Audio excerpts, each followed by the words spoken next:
What is up, guys? In today's video, we have a brand new Fortnite update, which added a decent amount of content to the game and made some map changes. If you guys do enjoy this video or find it informative, remember to give it a like, subscribe if you would like to see more, and comment down below what you think of this update and the new Ranger shotgun. So we're going to start off with the Ranger shotgun, as it's like the biggest deal, the biggest thing that was added in this update, as shotguns are typically the most used weapons in Fortnite. And even with the power level of the shotguns being lower in chapter 3, they've still been like super important. And the Ranger shotgun actually has really good range and higher damage than the striker pump, but it only has one bullet in the mag. So every time you shoot this weapon, you're gonna have to reload it. And for some people, that might not jump out as a big deal to you, because with the pump shotgun, you have to pump between every shot, and the striker pump does pump kind of slow. So it's possible that this reload animation isn't that much longer than the striker pump's pump animation, but you can't do other things while reloading the weapon. Like, you can't build, you can't really sprint or run around quickly like you can like with the striker pump. The pump thing is just a time delay between shots, and you can do anything you want with that time. Whereas with the Ranger shotgun, you're gonna have to complete that animation fully to be able to shoot the weapon again.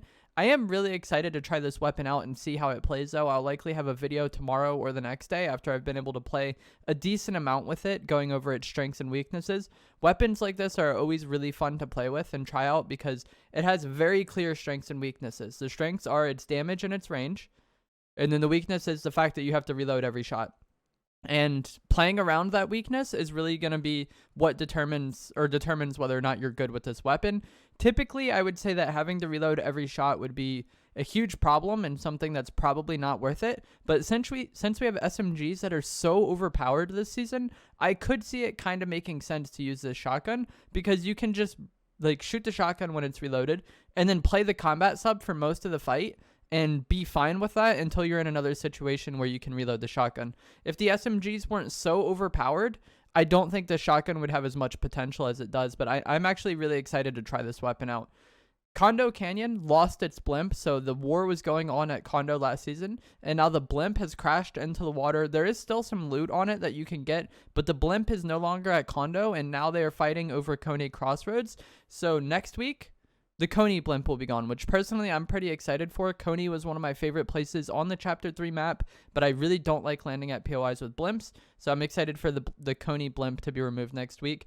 There's going to be a funding station vote between the shield bubble and the balloons, which is pretty interesting. I think the shield bubble will be quite good in the zero build mode, and I don't really know why the balloons would ever be good, so I expect the shield bubble to win this vote, and I'm excited to see how that changes the zero build mode. I think it could make it a lot better, especially in squads and like the higher team game modes, because if you get a knock on a team, it is so hard for them to do anything to that knock. But with the shield bubble, you could put this down and maybe like revive your people or heal or do whatever you got to do.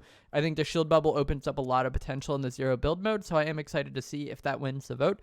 The LMG is likely going to be returning next week, being unvaulted, but there is some challenges that are set to release this week that mention the LMG. So it's possible that we could see the LMG unvaulted on Thursday, but I expect it to come back next week, and then the challenges will just be changed for this week. This weekend, the Boogie Bomb and the Rift to Go will be available for a trial period, similar to what they did with the Combat Assault Rifle and the MK7 earlier in the season, and I expect a voting to follow. The Boogie Bomb and the Rift to Go are also two interesting items that I think could be quite good in the zero build mode. The Boogie Bomb, obviously, it makes it to where you can get clean shots on people. It gets people out of vehicles, which will be really good at dealing with tanks or the battle bus. At least in the past, it got people out of vehicles. I don't know if they've changed that. The Rift to Go will also be, like, it's always been a good item, but I think it'll really help in the zero build mode, because rotating in that game mode can be really difficult, and having to cross like vast distances can be really hard because of just being able to get beamed at any time. Also, I would like to see what happens if someone's camping on a blimp and shooting at you and you pop a Rift to Go. Would you be able to land on them? Like, that would be a pretty interesting play. I think the Rift to Go has a lot of potential for zero build and normal, so when it comes to the voting, I will probably end up voting for the Rift to Go.